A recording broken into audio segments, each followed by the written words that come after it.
If everything in your life had a beginning, your story, your struggles, your victories, even the questions you're afraid to ask out loud, then there's one question no one can escape. If everything was created, who created God? Where did he come from? This isn't a random curiosity or a childish doubt. This question shows up late at night, in moments of pain, confusion, and silence. When the mind searches for logic and the soul searches desperately for meaning. Understanding this changes how you see existence, purpose, reality, and even your own place in the universe forever. But what if the greatest mystery humanity has ever faced isn't a weakness, but a doorway? Why does this question unsettle scientists, philosophers, believers, and skeptics alike across every generation and culture? And what happens when you finally understand the difference between what has a beginning and what exists beyond time, space, matter, and human logic itself? Stay until the end, because the answer to who made God may completely transform the way you understand reality, faith, eternity, and the origin of everything you know. Before we go deeper, pause for just 1 second. If questions like this challenge your mind and strengthen your understanding of reality and faith, make sure you're subscribed, like this video, and stay with me until the end, because what you're about to hear may answer a question you've carried your entire life without realizing it. From the very beginning of human history, one question has echoed across civilizations, cultures, and generations. If everything has a beginning, then who made God? This question is not new, and it is not accidental. Ancient tribes carved symbols trying to explain the unseen. Philosophers built entire schools of thought around causality and origin. Scientists still search for the first spark that ignited existence. Yet beneath all those efforts lies the same tension. The human mind is wired to look for causes. Every effect demands an origin. Every creation implies a creator. And so the question emerges naturally, almost inevitably. But here is where the mental loop begins. If God was created, then he is not God. If he was not created, then he exists in a category the human mind struggles to process. This tension is not a flaw in the question, it is the doorway into deeper understanding. The discomfort you feel when asking this is the same discomfort humanity has always felt when approaching the edge of the infinite. Throughout this video, that discomfort will return again and again, not to confuse you, but to guide you. Because every time the mind reaches its limit, something profound is revealed. The real issue is not whether the question is valid, but whether we are asking it from the right frame. And that frame will shift as we move forward. By the end, the question, who made God, may no longer feel like a mystery demanding an answer, but a signal pointing towards something far greater than answers themselves. Keep that tension in mind, because we will return to it repeatedly, each time peeling back another layer. To understand this question properly, we must first understand how the human mind works when it thinks about beginnings. From childhood, we are taught sequences. This happened because of that, and that happened because of something before it. A tree grows from a seed. A building rises from a blueprint. A life begins with birth. Cause and effect are the language of our reality. This mental structure works perfectly inside the universe, but the moment we apply it beyond the universe, something breaks. When people ask who made God, they are often unknowingly assuming that God exists inside the same system of cause and effect that governs physical reality. This assumption feels logical, but logic itself depends on the framework it operates within. If God is the source of time, space, and matter, then asking what came before God is like asking what is north of the North Pole.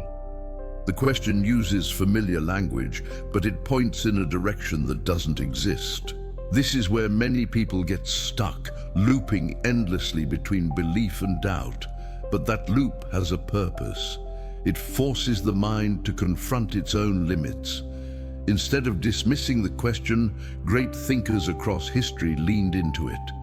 They realized that the problem wasn't the question itself, but the category it was placed in. As we continue, notice how your perspective begins to shift. The same question will appear again, but each time it will carry a different weight, a different meaning.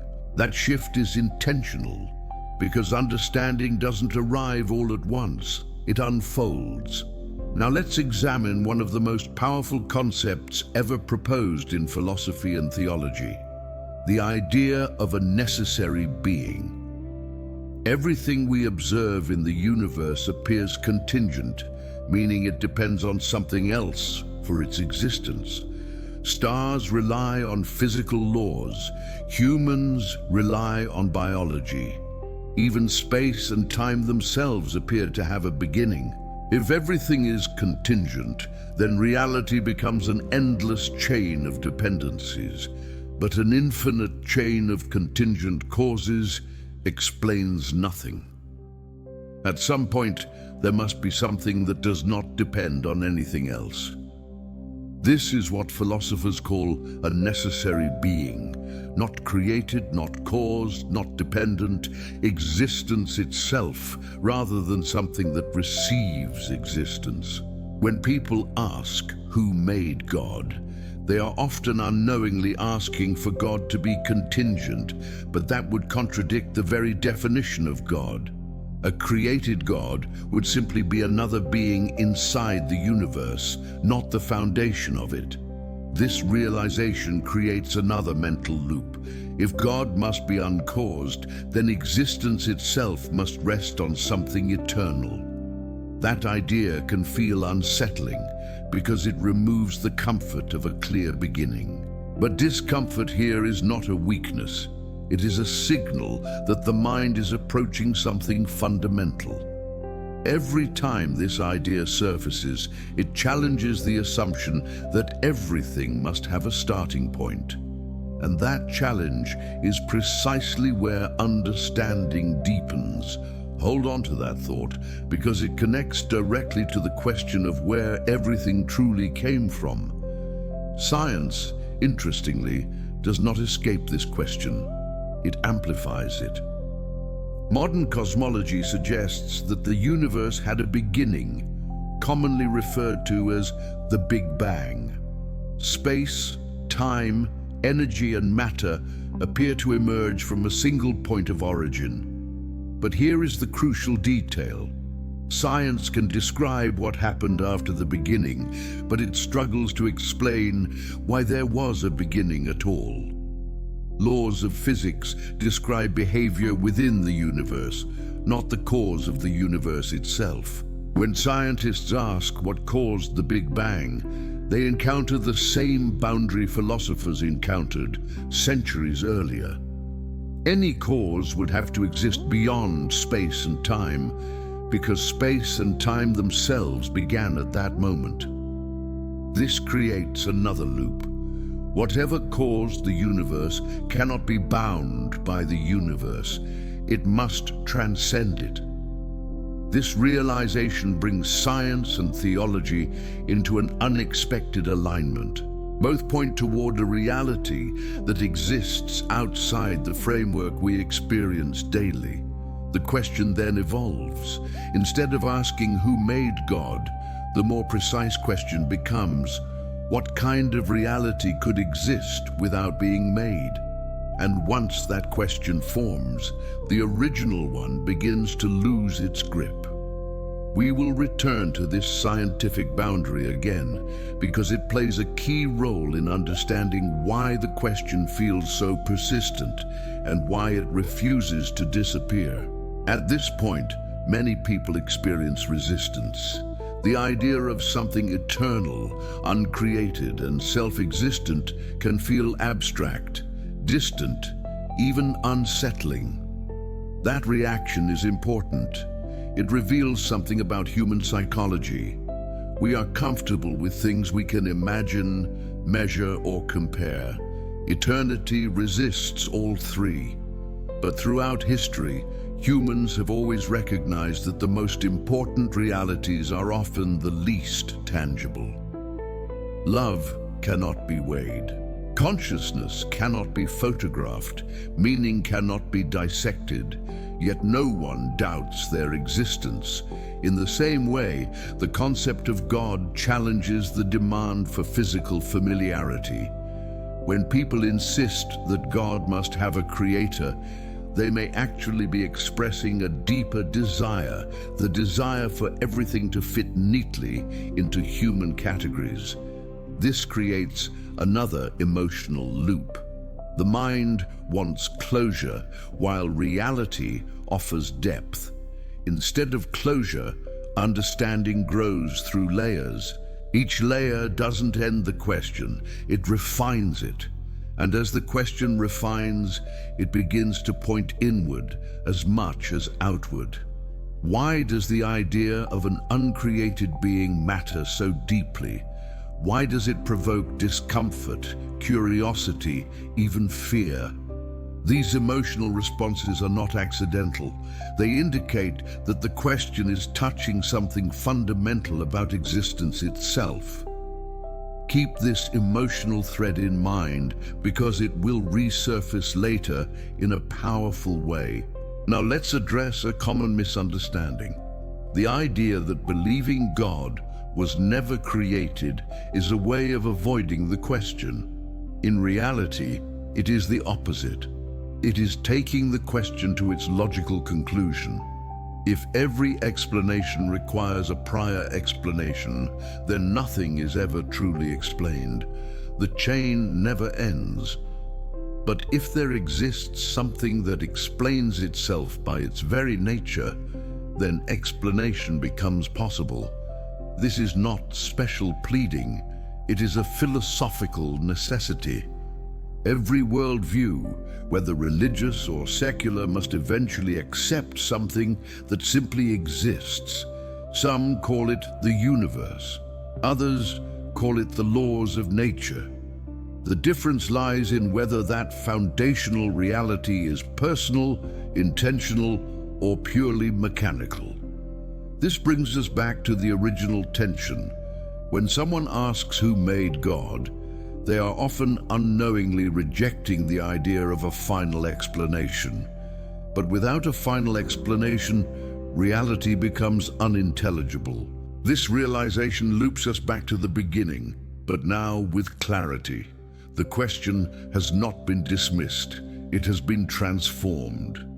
And transformed questions lead to transformed understanding. As we move forward, we will explore what this means for purpose, meaning, and the human search for truth. Purpose is where this discussion becomes deeply personal. If the foundation of reality is eternal and intentional, then existence is not an accident. If, however, the foundation is impersonal and blind, then meaning becomes something humans invent rather than discover. This distinction matters more than most people realize. The question of who made God quietly shapes how people see their own lives. If everything came from nothing for no reason, then purpose is fragile. But if everything flows from an uncreated source of being, then purpose is woven into reality itself. This creates another emotional loop. The search for origin becomes the search for meaning, and meaning, once discovered, changes how suffering, joy, and even death are understood. This is why the question refuses to stay theoretical. It touches identity, value, and destiny. As we continue, notice how the abstract question of God's origin continues to echo into very real human concerns. That echo is not accidental. It is the reason this question has survived every era of human thought. At this stage, it becomes clear that asking who made God is not wrong. It is incomplete. It is the first step of a deeper journey, not the final destination. The question opens the door, but it cannot walk through it alone. To move forward, the mind must accept that not all explanations fit within physical intuition. Just as mathematics describes realities we cannot visualize, metaphysics explores realities we cannot physically observe. This is not a retreat from reason, it is an expansion of it. Each time the question resurfaces, it invites a broader perspective, and with each expansion, the original confusion gives way to coherence. The universe begins to look less like a random accident and more like a structured reality, grounded in something timeless. This realization does not end curiosity, it deepens it. Because now the question is no longer who made God, but what does it mean that reality itself has no beginning? That shift is subtle, but profound, and it prepares us for the final reflection. In the end, the most powerful realization is this: the question of God's origin points beyond itself.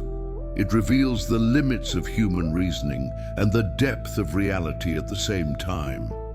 God, by definition, is not part of the created order, but the foundation of it. Not an object within time, but the source of time. Not a being among beings, but being itself. When this is understood, the question no longer feels threatening. Instead, it feels clarifying. The mystery remains, but it is no longer chaotic. It becomes meaningful, and meaning is what humans have always been searching for. The journey began with a simple question, but it ends with a deeper awareness of existence, purpose, and reality itself.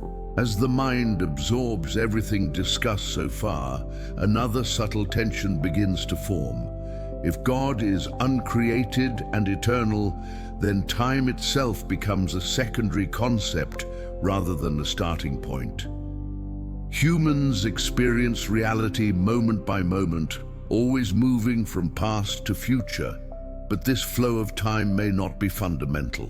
Instead, it may be a feature of the universe rather than the framework of existence itself.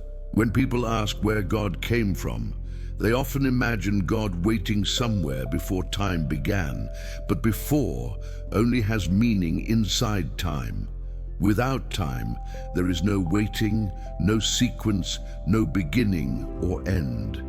This realization creates a powerful mental loop because it forces the mind to abandon its most familiar reference point. Eternity is not infinite time. It is the absence of time altogether. God does not exist for a very long time. God exists outside of time. This distinction matters deeply.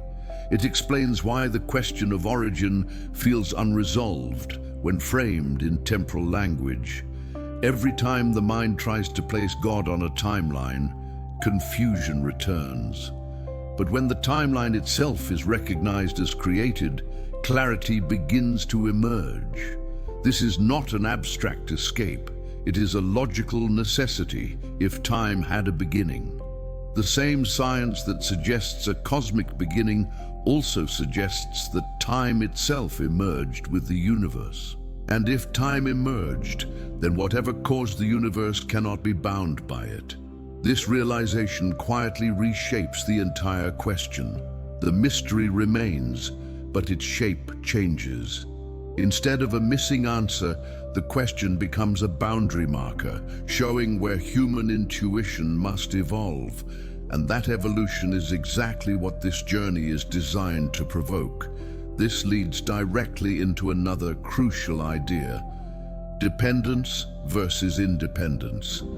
Everything humans encounter is dependent. Oxygen depends on physical laws. Life depends on complex biological systems. Thought depends on the brain. Even galaxies depend on gravity and cosmic structure. Dependence is the signature of created reality.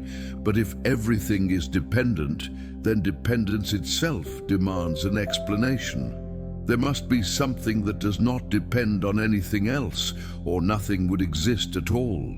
This independent reality cannot be assembled, altered, or diminished. It simply is. When people ask who made God, they are often unknowingly asking for God to be dependent. But dependence disqualifies something from being ultimate. An ultimate reality must exist by necessity, not by chance or construction. This idea creates another mental loop because it challenges the assumption that existence is optional. If God exists necessarily, then non-existence was never a possibility. That concept feels foreign because everything humans experience can cease to exist. But necessity operates differently. Mathematical truths do not begin or end, they simply are. In a similar but far deeper sense, God is understood as necessary existence itself. This does not eliminate mystery, it reframes it. Instead of asking how something came into being, the focus shifts to why anything exists at all. And that shift pulls the mind away from surface-level curiosity and toward foundational understanding. Each time the original question resurfaces, it now encounters this deeper framework, making it harder to return to its earlier form. Another powerful layer emerges when consciousness is considered. Humans are not merely physical systems reacting to stimuli. They are aware, reflective, and capable of contemplating their own existence. This self-awareness is one of the greatest mysteries science has yet to fully explain. Matter can move, interact, and change, but awareness introduces a different category of reality. When people question God's origin, they are often applying material logic to a reality that may be fundamentally non-material. Consciousness itself hints that reality is more than particles and forces. If consciousness arises from a universe that had a beginning, then the source of that universe must at least be compatible with consciousness. This creates another loop. A mindless cause producing mindful beings raises more questions than it resolves. But an eternal, intentional source aligns naturally with the existence of consciousness. This does not prove anything by itself. It deepens coherence. The more layers are examined, the more the idea of an uncreated, intelligent source begins to function as an explanatory anchor rather than an evasion. Each return to the original question now carries new weight. The question has not disappeared, but it has matured. It is no longer asking for a craftsman behind God, but for an understanding of why reality includes minds capable of asking such questions at all. And that realization pulls the discussion from abstraction into lived experience. At this point, many people notice something unexpected happening internally. The anxiety surrounding the question begins to soften. What once felt like a threat to belief or logic becomes a source of clarity. This emotional shift is significant. It reveals that the question of God's origin is not merely intellectual, it is existential. Humans want to know whether reality is stable, grounded, and trustworthy. An uncreated foundation offers stability. A reality built on endless causes does not. This emotional loop explains why the question persists across cultures and eras. It is not just about curiosity, it is about security. When the foundation of existence is secure, meaning feels possible. When it is not, everything feels fragile. This is why discussions about God's origin often carry emotional intensity, even when framed as logic. The heart senses what the mind is still processing. As understanding grows, the emotional resistance shifts into curiosity. And curiosity, unlike fear, invites exploration rather than avoidance. This shift prepares the mind for the next layer, where the implications of an uncreated God move beyond theory and into daily life. If God is uncreated and eternal, then truth itself takes on a different character. Truth is no longer a temporary agreement or cultural invention. It becomes grounded in something permanent. This has profound implications. It means that reality is not ultimately chaotic or arbitrary. It has structure, order, and coherence at its core. When people ask who made God, they are often unknowingly questioning whether truth itself has a foundation. If God required a cause, then truth would rest on something prior. But if God is the foundation, then truth is anchored. This creates another mental loop because it reframes skepticism. Skepticism is not dismissed, it is given a ground to stand on. Without an ultimate foundation, even doubt becomes unstable.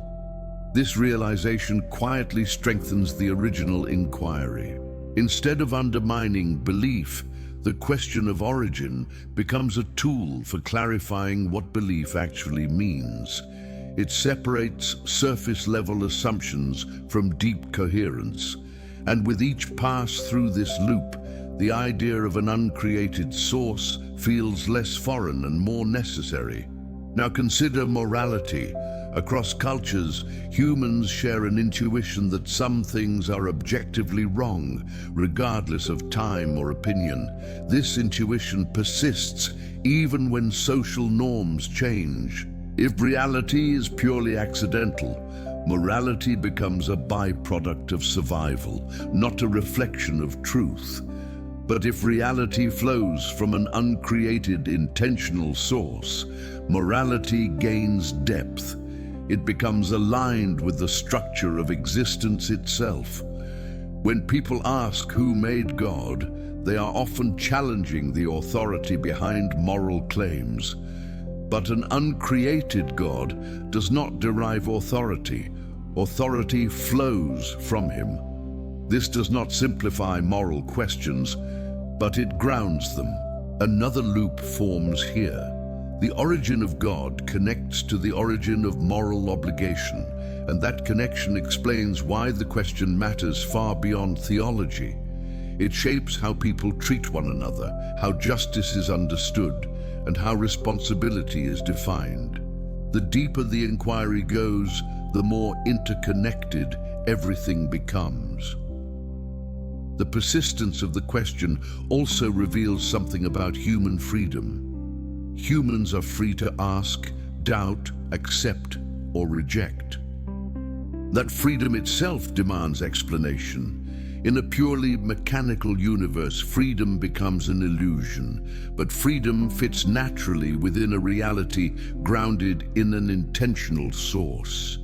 An uncreated God allows for creation that is not forced, but invited. This idea reframes the question yet again. Instead of asking who made God, the focus shifts to why a reality capable of freedom exists at all. This loop draws the mind closer to purpose. Freedom implies choice, and choice implies intention. These are not accidental features. They point back to the nature of the source itself. Each return to the original question now feels less like repetition and more like progression. As the layers continue to unfold, one pattern becomes undeniable. Every attempt to remove an uncreated foundation introduces greater complexity, not less. Each alternative explanation ultimately rests on something unexplained. This realization does not force agreement, it invites honesty. Every worldview has a starting point. The difference lies in whether that starting point is coherent, stable, and sufficient. When the question, "Who made God?" is placed within this broader context, it no longer stands as an objection. It becomes a test, not of God, but of explanations themselves. And explanations that survive this test tend to share one trait: they recognize the necessity of something eternal. The journey through this question ultimately reshapes how existence itself is perceived. The universe is no longer a self-contained mystery, but a dependent reality pointing beyond itself. The question of God's origin becomes a mirror, reflecting the limits of human categories. Instead of ending the search, it deepens it, and deepened searches lead to transformed understanding. By now, the original question has changed form many times, each transformation revealing more coherence than confusion. That progression is intentional. It mirrors the way understanding actually grows. In the final reflection, the realization settles quietly but firmly. God is not an answer competing with other answers. God is the condition that makes answers possible. The question of who made God dissolves, not because it is forbidden, but because it has done its work. It has carried the mind to the edge of explanation and shown what lies beyond. And beyond that edge is not chaos, but foundation. As the reflection deepens, another realization quietly emerges. Humans are not merely observers of existence, they are participants within it. This participation changes how questions function. When someone asks, "Who made God?" they are not standing outside reality analyzing it from a distance. They are embedded within the very system they are questioning. This creates a unique tension. The mind seeks an external vantage point, but none exists. Every thought, every doubt, every insight occurs within existence itself. This means the question is not neutral, it is relational. It reveals a desire not just to understand reality, but to situate oneself within it. That desire is deeply human. It explains why the question persists even after logical frameworks are presented. The heart wants orientation, not just information. This creates a recurring emotional loop. Understanding brings clarity, clarity brings new questions, and those questions drive the search for meaning. The origin of God, then, becomes a proxy for a deeper concern. Can reality be trusted? If existence has a stable foundation, then participation makes sense. If it does not, then everything feels provisional. This emotional undercurrent is why the discussion never feels finished.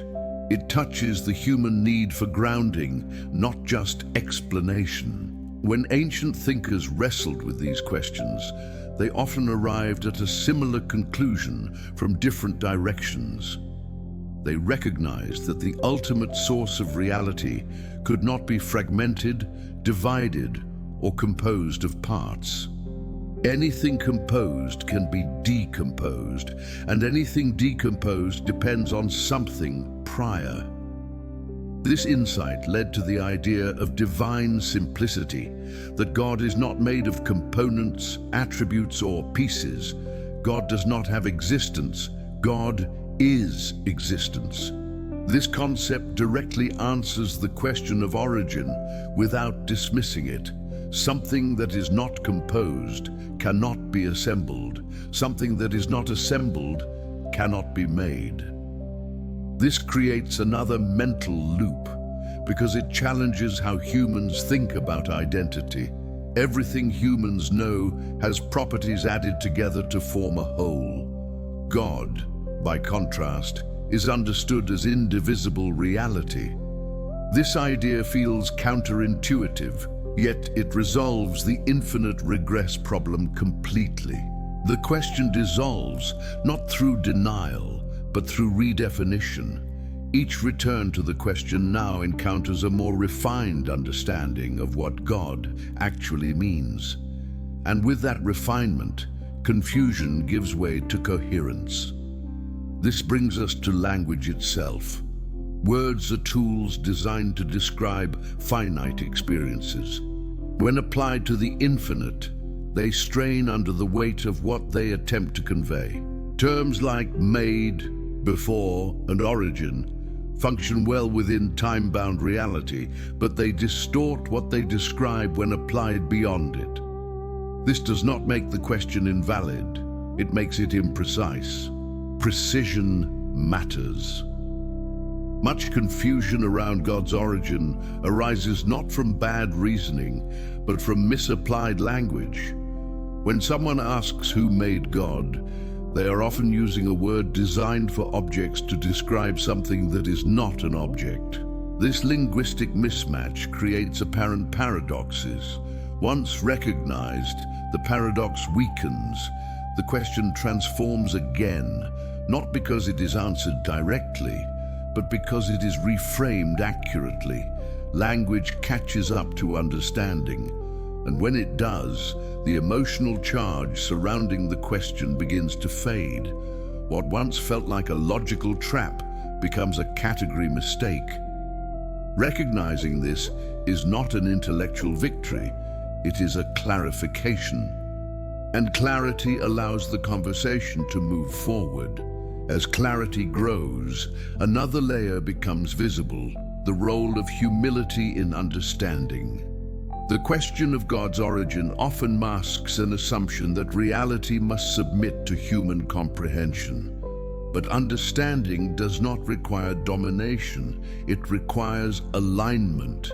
Just as eyes are designed to see light rather than create it, the mind is designed to receive truth rather than generate it from nothing. This perspective shifts the posture of inquiry. The question is no longer an interrogation, but an exploration. This shift matters because it changes the emotional experience of the search. Frustration gives way to openness. Resistance gives way to curiosity. The loop continues, but now it is constructive rather than circular. Each return to the question deepens understanding instead of restarting confusion. This is not the end of inquiry, it is the maturation of it. With this maturity comes another realization. Certainty and mystery are not opposites. They coexist. Humans often assume that understanding eliminates mystery, but the opposite is true. True understanding reveals deeper layers of mystery, not fewer. The question of who made God does not disappear because everything is explained. It disappears because it has fulfilled its role. It has guided the mind toward the recognition that some realities are fundamental. These realities are not mysterious because they are unknown, but because they are inexhaustible. This distinction changes everything. Mystery no longer threatens understanding, it enriches it. The eternal nature of God becomes a source of depth rather than confusion. Each time the mind revisits the question, it now encounters wonder instead of frustration. That shift marks real intellectual progress. At this stage, the discussion naturally turns toward trust. If reality is grounded in something eternal and uncreated, then existence is not precarious, it is sustained. This realization carries emotional weight. It suggests that the universe is not a temporary accident drifting toward meaninglessness, but a dependent reality held together by something permanent. When people resist this idea, it is often because permanence feels demanding. It implies accountability, purpose, and direction. But it also implies coherence. The question of God's origin touches this tension directly. Accepting an uncreated foundation means accepting that reality has structure beyond human preference. This is not comforting for everyone, but it is stabilizing. And stability is something the human spirit instinctively seeks. As the argument unfolds, one final pattern becomes clear. Every meaningful explanation ends somewhere. There is always a stopping point. The only question is where that point rests. Some stop at matter, others stop at laws, others stop at chance. Each choice carries consequences. Stopping at an uncreated God is not arbitrary. It is explanatory. It offers a reason why anything exists rather than nothing. It explains why laws exist rather than chaos. It explains why minds exist rather than mere mechanisms. The question of who made God challenges this stopping point, but it does not invalidate it. Instead, it reveals the necessity of having one. Without a stopping point, explanation collapses. With it, understanding becomes possible. By now, the original question has traveled far from where it began. It started as a challenge and became a guide. It exposed assumptions, tested frameworks, and refined understanding. This journey mirrors the human search for meaning itself. Rarely does meaning arrive fully formed. It unfolds through questioning, reflection, and revision. The question of God's origin serves this exact purpose. It pushes the mind beyond surface-level thinking and into foundational inquiry. And foundational inquiry always reshapes perspective.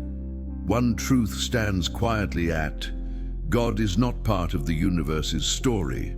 God is the reason there is a story at all. The question of who made God was never meant to end belief or curiosity. It was meant to deepen them. And in doing so, it reveals not just something about God, but something about the human desire to understand, belong, and find meaning within existence itself. Everything converges into one quiet but powerful realization. Who made God was never a dead end. It was a compass. It pointed the mind toward the limits of human categories and at the same time toward the depth of reality itself.